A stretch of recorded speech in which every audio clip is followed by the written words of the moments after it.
జాను జై ఆఫీస్‌కి వెళ్ళగానే డోర్ వేసేసి అక్కడ సీసీటీవీ కెమెరాలు ఎక్కడెక్కడున్నాయా అని చెక్ చేస్తూ భయపడుతూ ఉంటుంది. అక్కడున్న నెమలి కన్నుకి సీసీ కెమెరా చూసి షాక్ అయి వణుకుతూ ఉంటుంది. జాను ఇక ఫుటేజ్‌లో జాను భయపడడం చూసిన జై కూడా నిజం తెలిసిపోయిందా అని టెన్షన్ పడుతూ ఉంటాడు. ఉన్నట్టుండి హడావిడిగా ఆఫీస్ నుండి ఇంటికి వచ్చేస్తాడు జై.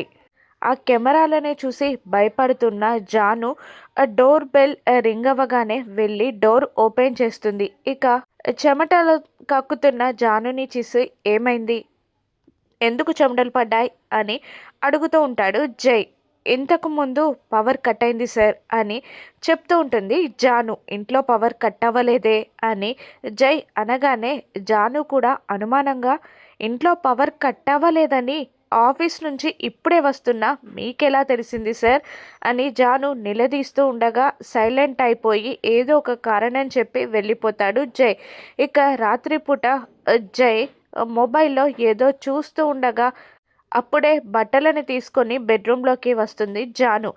జాను అని జై పిలుస్తాడు. ఇక జై నుండి ఎలా తప్పించుకోవాలా అని ఆలోచిస్తున్న జాను, సార్ మీకోసం నేను స్పెషల్ బిర్యానీ రెడీ చేశాను అని అంటూ ఉంటుంది జాను. ఇంకెందుకు లేటు జాను, తీసుకురాపో అని ప్రేమగా అంటుంటాడు జై.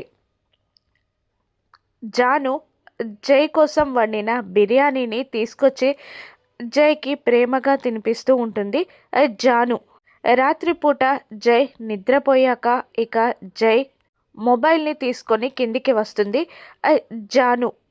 తినిపించేటప్పుడు, ఏవండి ఈ స్వీట్ థింగ్ని ఒక సెల్ఫీ తీయొచ్చు కదా అని అడిగి సెల్ఫీ తీసేటప్పుడు జై మొబైల్ లాక్ను తెలుసుకుంటుంది జాను. కిందికి వచ్చి టేబుల్ కింద కూర్చొని జై సెల్ ఓపెన్ చేసి అందులో వీడియో చూసి షాక్ అవుతుంది జాను. ఏ అని వీడియో చూస్తూ అదిరిపడుతుంది జాను.